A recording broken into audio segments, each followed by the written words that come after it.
नमस्कार बच्चों, कैसे हैं आप सब। हम पढ़ रहे हैं विलयन। और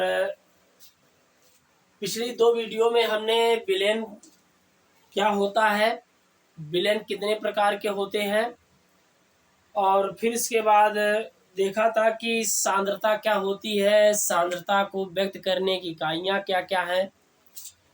तो उसमें हमने डिस्कस किया था, उसके बारे में बताया था कि मोलरता क्या है, नॉर्मलता क्या होती है, मोलरता क्या होती है, और क्या नाम है उसको, मोल प्रभाज क्या है, पार्ट पर मिलियन में सांद्रता क्या होती है, यानी सांद्रता को व्यक्त करने की इकाइयों के बारे में हमने चर्चा की थी। अब हम एक एक के बारे में उसका फार्मूला जानेंगे, कैसे सॉल्व करेंगे, न्यूमेरिकल कैसे बनेंगे, उस पर हम आगे बढ़ेंगे। तो पिछली दोनों वीडियो को आप लोग अच्छे से देखिएगा, क्योंकि अगर उन वीडियो को आप नहीं देखोगे तो यह वाले पॉइंट थोड़ा कम समझ में आएंगे। वहां पर हमने कुछ 10% का क्या अर्थ होता है, 10% W/W का क्या अर्थ होता है, W/V का क्या अर्थ होता है, इसके बारे में हमने वहां पे डिस्कस किया। ठीक है, तो आप लोग उस वीडियो को जरूर देखिएगा। आज हम पढ़ेंगे नॉर्मलता क्या होती है, और तुल्यांकी भार से संबंधित प्रश्नों को करेंगे। तो फिर इसके बाद हमारी मोलरता हो जाएगी, मोलरता के बाद फिर क्या हो जाएगा, मोलरता होगी, मोलरता होगी, मोल भिन्न होंगे, सभी प्रकार के प्रश्न हम करेंगे। चलिए शुरू करते हैं नॉर्मलता। देखो, नॉर्मलता भी एक सांद्रता की क्या है, इकाई है, और यह है क्या बताती है कि विलयन के 1 लीटर में, विलयन के 1 लीटर में विलीन विलेय के तुल्यांकों की संख्या को बताता है। मतलब विलयन के 1 लीटर में विलीन विलेय के तुल्यांकों की संख्या, मतलब अगर 1 लीटर हमने शरबत बना लिया है तो उसमें विलेय यानी चीनी के कितने तुल्यांक घुले हुए हैं, तो उसका नाम है, उस वाली सांद्रता का नाम है नॉर्मलता। ठीक है, तो नॉर्मलता की परिभाषा हम देंगे कि विलयन के 1 लीटर में विलीन, परिभाषा देखो लिखते हैं, इसको आप लोग अच्छे से याद करिएगा। परिभाषा है कि विलयन के 1 लीटर में विलीन, विलयन विलयन के 1 लीटर, विलयन के 1 लीटर में विलीन, विलयन के 1 लीटर में विलीन विलेय के मोलों की संख्या, सॉरी, विलेय के तुल्यांकों की संख्या, विलेय के तुल्यांकों की संख्या, विलयन के 1 लीटर में विलीन विलेय के तुल्यांकों की संख्या क्या कहलाती है, विलयन की नॉर्मलता कहलाती है। विलयन की नॉर्मलता कहलाती है, नॉर्मलता कहलाती है। भाषा हो गई हमारी, विलयन के 1 लीटर में विलीन विलेय के तुल्यांकों की संख्या विलयन की नॉर्मलता कहलाती है। विलयन के 1 लीटर में विलीन विलेय के तुल्यांकों की संख्या क्या कहलाती है, विलयन की नॉर्मलता कहलाती है। ठीक है, तो इसमें हम क्या करते हैं, विलयन के 1 लीटर में विलीन विलेय के तुल्यांकों की संख्या विलयन की नॉर्मलता कहलाती है, और नॉर्मलता को यह से प्रदर्शित करते हैं। अब देखो सूत्र क्या है, फार्मूले को देखेंगे। विलयन की नॉर्मलता बराबर, यानी नॉर्मलता का फार्मूला यहाँ पर देखेंगे, नॉर्मलता बराबर नॉर्मलता बराबर विलेय के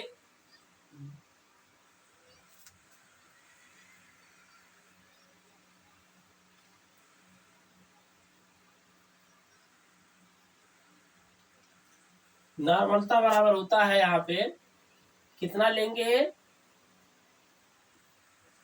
विलेय के तुल्यांकों की संख्या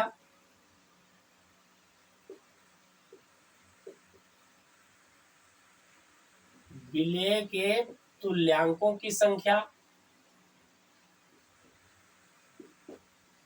विलेय के तुल्यांकों की संख्या विलेय के तुल्यांकों की संख्या बटे विलयन का आयतन किसमें में लेना है, विलयन का आयतन लीटर में। विलयन का आयतन किसमें लेना है, लीटर में। अगर आप लीटर में नहीं लोगे तो हमें 1000 से गुणा करना पड़ेगा, लेकिन अभी हमें परिभाषा के अनुसार चल रहे हैं। नॉर्मलता बराबर हो गया विलेय के तुल्यांकों की संख्या बटे विलयन का आयतन लीटर में। चलिए यहाँ तक तो बात सही हो गई, लेकिन अब तुल्यांकों की संख्या कैसे निकलती है, ठीक है।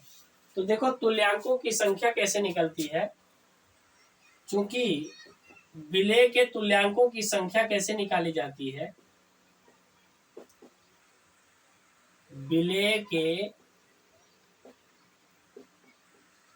तुल्यांकों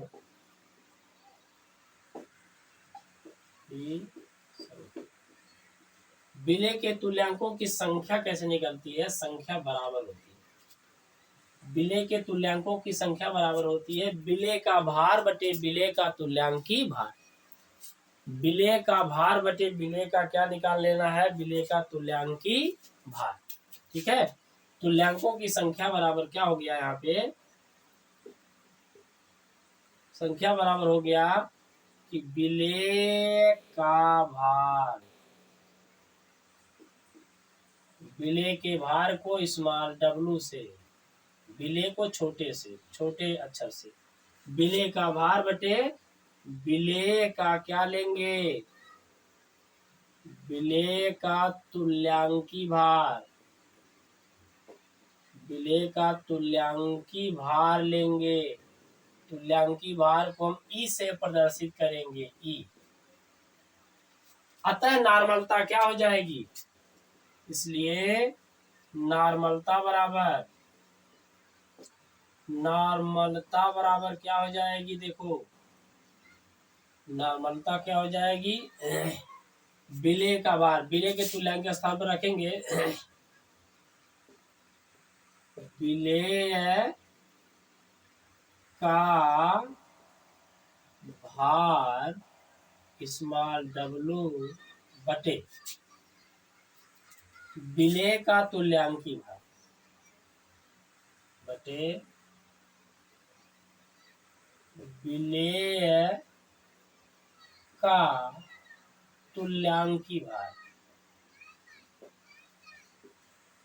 विलेय का तुल्यांकी भार बटे में कितना हो जाएगा, विलयन का आयतन लेंगे। यहाँ पर आयतन किसका रहता है, विलयन का आयतन, विलयन का आयतन होता है, इसमें लेना है लीटर में।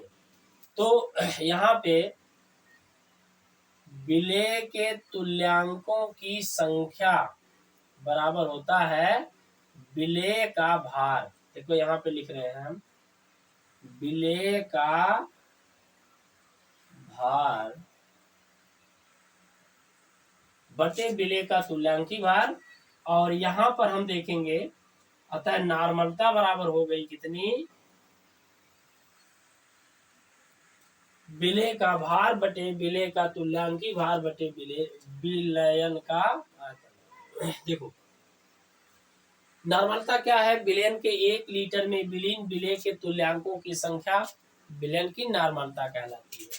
नॉर्मलता बराबर होता है विलेय के तुल्यांकों की संख्या बटे विलयन का आयतन लीटर में, ठीक है।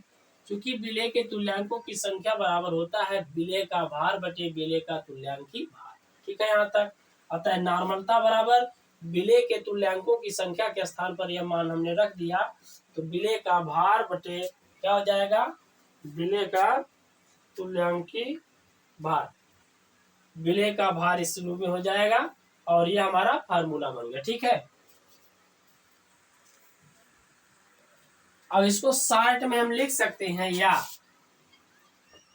नॉर्मलता को n से, नॉर्मलता को किस अक्षर से, n से, ध्यान रखना इस बात को, नॉर्मलता को n से, विलेय के भार को स्मॉल w से, तुल्यांकी भार को स्मॉल e से,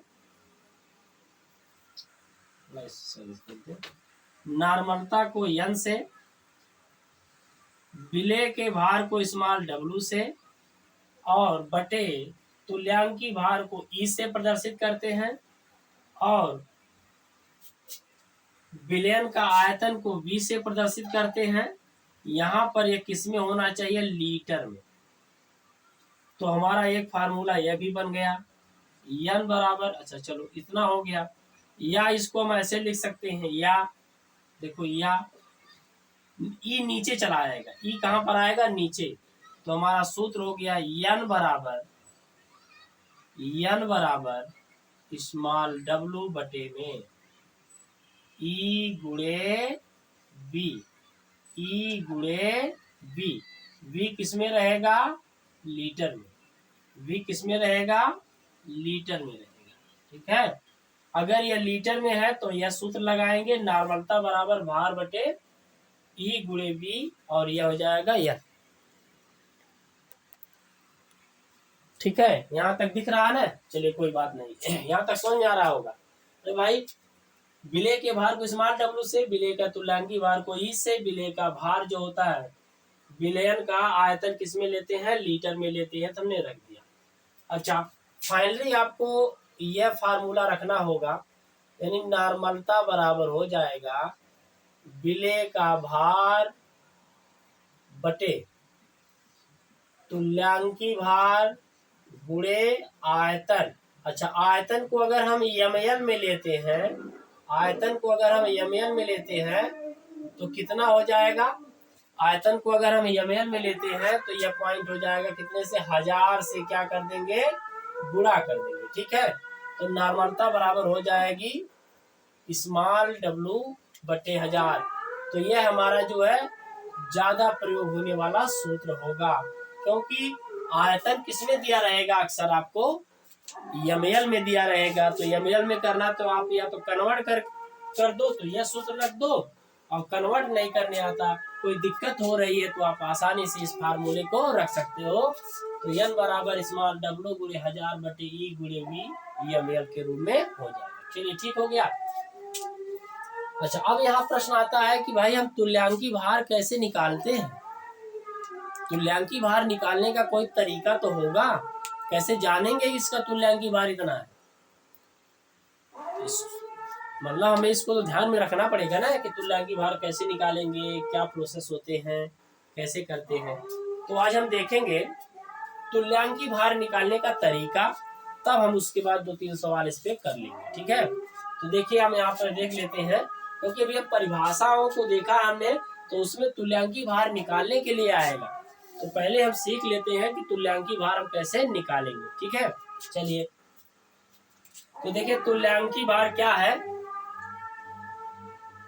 तुल्यांकी भार यहाँ पर हम पढ़ते हैं, तुल्यांकी भार, अच्छा, सांद्रता जो भी आएगी यह आएगी मोल प्रति तुल्यांक, इसका जो हो जाएगा मोल करें तुल्यांक प्रति लीटर, तुल्यांक प्रति लीटर, तुल्यांक प्रति लीटर जो हो जाएगी इसकी इकाई हो जाएगी। ठीक है, अब हम पढ़ते हैं तुल्यांकी भार कैसे निकाला जाता है।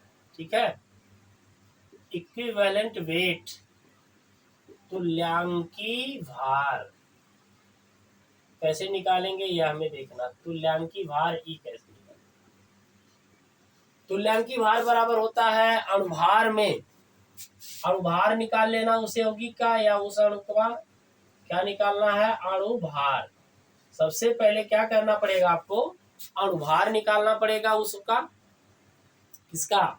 जो भी विलेय आपको दिया रहेगा, जैसे चीनी है, सल्फ्यूरिक अम्ल है या Cl है, उसका आपको अणुभार निकालना पड़ेगा।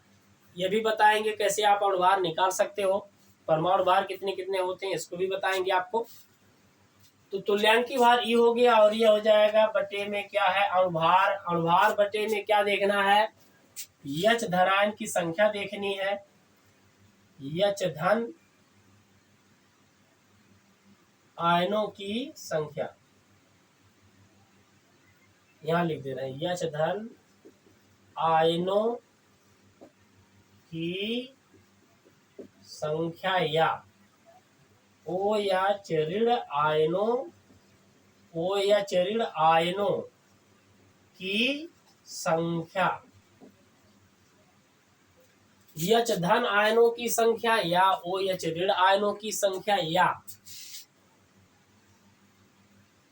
संयोजकता कारक,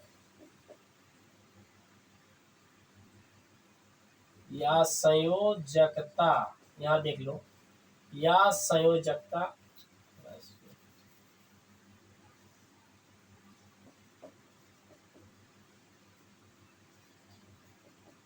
या संयोजकता कारक, माने n फैक्टर लिखा जाता है इसको, संयोजकता कारक। तो तुल्यांकी भार निकालने का फार्मूला है अणुभार बटे H धनायनों की संख्या या OH ऋणायनों की संख्या या संयोजकता कारक। तो हमने ये देख लिया कि तुल्यांकी भार निकालने का ये हमारा क्या हो गया? एक जनरल फार्मूले के रूप में हमने इसको देख लिया। ठीक है, थोड़ा देख लेते दिखता है कि नहीं।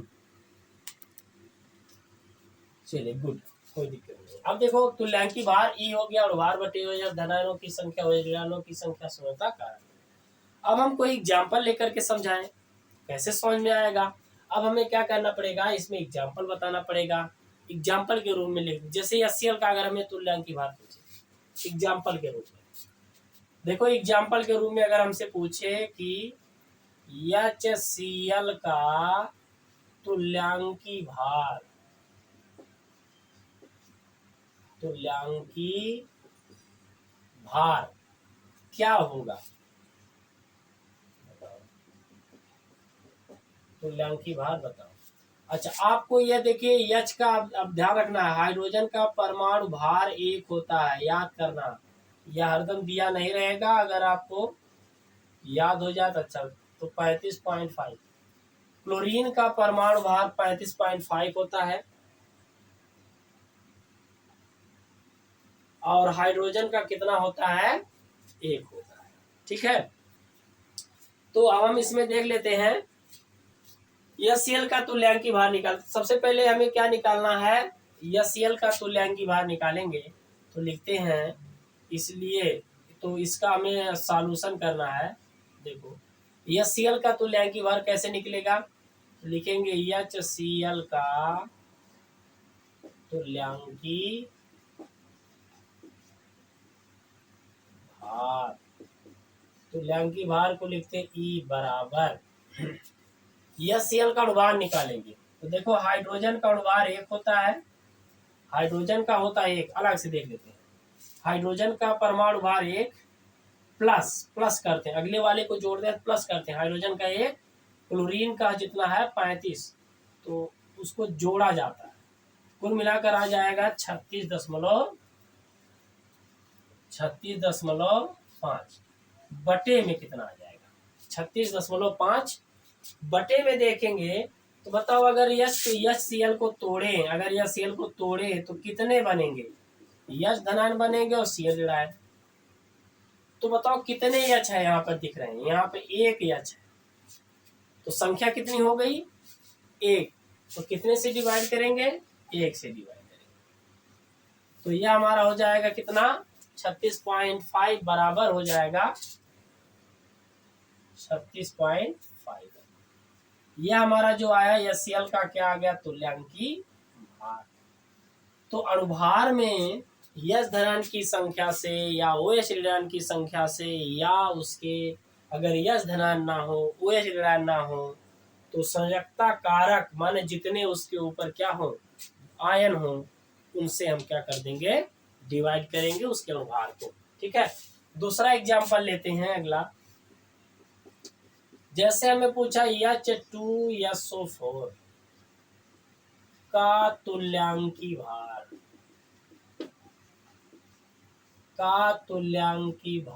बताओ,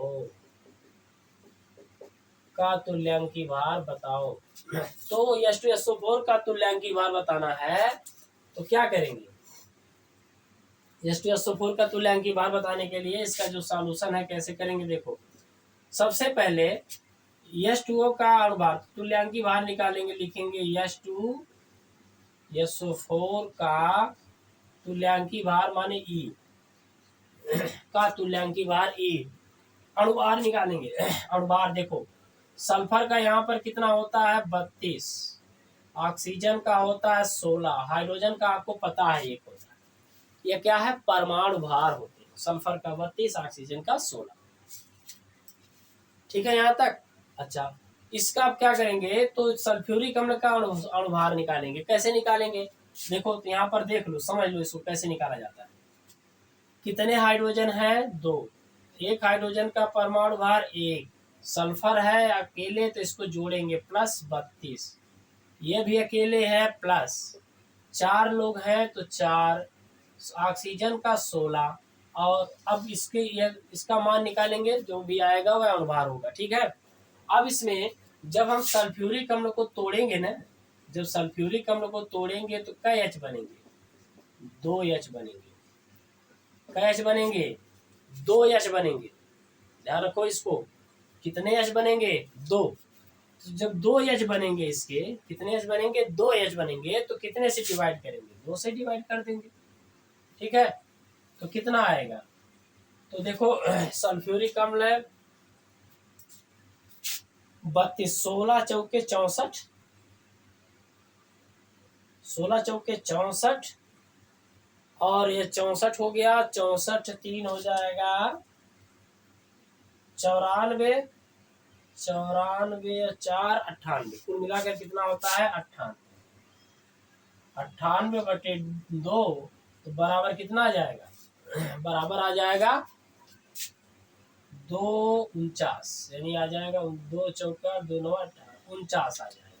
तो सल्फ्यूरिक अम्ल का कितना आ गया, 49। तो ये देखो कैसे हमने तोड़ा, 2 H आ गए भाई।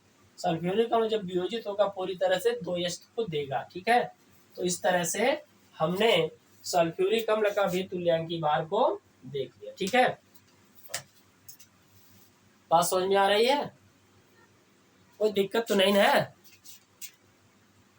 परिभाषा है, और इस सवाल लगाने से पहले हम इस टॉपिक को देख रहे हैं, तुल्यांकी भार हम कैसे निकालेंगे। ठीक है, अब देखो एक प्रश्न और देख लेते हैं इसमें, तब इसके बाद तो बराबर हो गया कितना, 49, यहाँ लिख दे रहे हैं, बराबर हो जाएगा 49।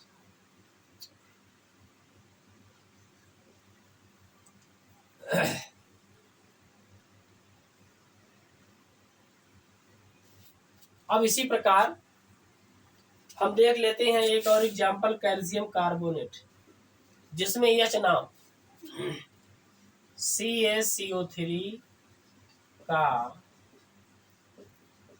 तुल्यांकी भार बताओ।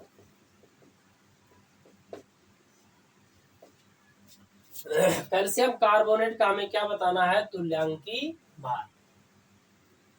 अब हमें क्या करना है, इसका जब सॉल्यूशन करेंगे तो कैल्शियम कार्बोनेट में ना तो H दिखाई दे रहा है, ना तो OH दिखाई दे रहा है, मतलब ना तो H दिखाई दे रहा है, ना तो OH दिखाई दे रहा है। अब क्या करेंगे, संयोजकता कारक देखेंगे। अब इसको अगर हम तोड़ें, वैसे देखो कैल्शियम का परमाणु भार 40, कार्बन का होता है 12, ऑक्सीजन का तो आपको पता ही है, ऑक्सीजन का आपको पता ही है। ठीक है, जब इसको तोड़ेंगे तो कैल्शियम 2 इलेक्ट्रॉन त्यागता है, और कार्बोनेट भी 2 इलेक्ट्रॉन को क्या करता है, लेता है। कार्बोनेट, और यहाँ पर आप देख रहे हो कितने संयोजकता कारक हैं, 2। भाई एन फैक्टर कितने हैं, 2। तो n फैक्टर के रूप में हम कितने से डिवाइड कर देंगे? 2 से। कैसे पता है कि इतने हैं? तो जितने आयन होंगे जितने आयन होंगे जितने आयन होंगे वही उसका क्या हो जाएगा? संयोजकता कारक हो जाएगा। ठीक है, तो जब इसको तोड़ेंगे तो Ca2 धनायन और CO3 टू ऋणायन हो जाएगा। इसको नोट कर लो, मिटा रहे हैं इसको, देख लो इसको। ठीक है, तो अब इसको हम जोड़ेंगे तो इसका अगर हम तुल्यांकी भार निकालें, CaCO3 का तुल्यांकी भार का E निकालें अगर, तो क्या करेंगे? इसका अणुभार निकालेंगे। अणुभार कैसे होगा? देखो, सबको जोड़ना है। कैल्शियम का 40, ठीक है, कार्बन का 12, 40 12 कितना हो जाएगा? 52। ऑक्सीजन का कितना होता है? 16, और 16 तिया 48, 48 या 90 हो गया। कुल मिलाकर 52 और 48 कितना हो जाता है? 100। ठीक है, तो कुल मिलाकर आ गया 100।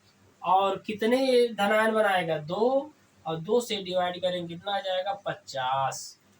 कितना आ जाएगा? 50 आ जाएगा।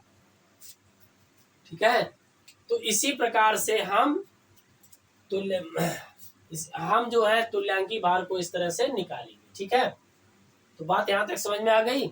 अच्छा, इसी प्रकार जो है हम देखेंगे कुछ मेन पॉइंट है। यह बात समझ में आ गई ना? यहाँ तक ये भी चीजें समझ में आ गई। थोड़ा रफ करें।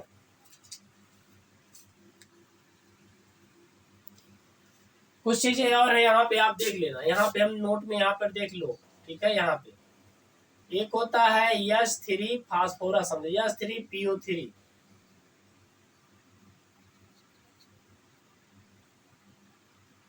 का तुल्यांकी भार अगर हमसे पूछे तो यह क्या करता? देखने पर H कितने लग रहे हैं? 3। देखने पर H कितने लग रहे हैं? 3 लग रहे हैं। द्विक्षारकीय अम्ल है, देखने पर 3 लग रहे हैं, लेकिन यह कितने H को त्यागेगा? 2 H त्यागेगा। ये क्या करेगा? 2 H को त्यागेगा। माने HPO3 टू ऋणायन प्लस H2H धनायन। कितना बनेगा? 2H धनायन। कहने का मतलब है आपको इतना ध्यान रखना है, इस वाले बात से केवल इतना ध्यान रखना है आपको कि यह क्या है? द्विक्षारकीय अम्ल है।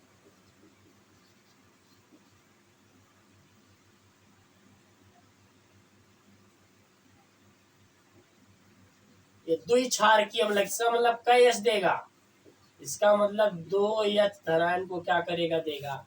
यानी कि आपको ध्यान रखना, H3PO3 कहीं पर भी आए 3 H तो दिख रहे हैं, तो इसका मतलब जब भी पानी में जाएगा इसको याद करना पड़ेगा आपको, यह 2 H को क्या करता है? रिलीज करता, माने छोड़ता है। ठीक है, तो हमने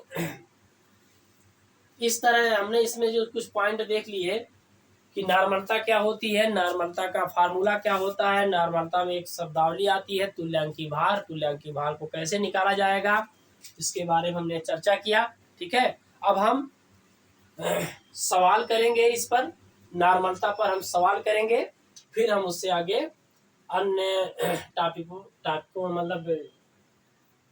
टॉपिकों पर हम चर्चा करते जाएंगे। मिलते हैं नेक्स्ट वीडियो में। आपको अगर ये वीडियो पसंद आए तो ज़्यादा से ज़्यादा लोगों तक शेयर करिए, लाइक करना ना भूलिए। अगर चैनल पर नए हैं तो हमारे चैनल को सब्सक्राइब करना ना भूलिए। बहुत इम्पोर्टेंट टॉपिक है हमारा विलियन। मिलते हैं नेक्स्ट वीडियो में। धन्यवाद।